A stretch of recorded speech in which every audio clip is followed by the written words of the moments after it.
That's your problem right there.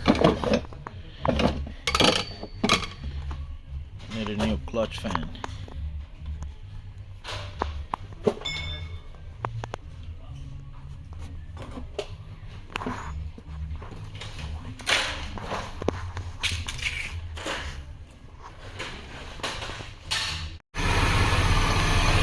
No more clack, clack, clack, clack, clack, clack.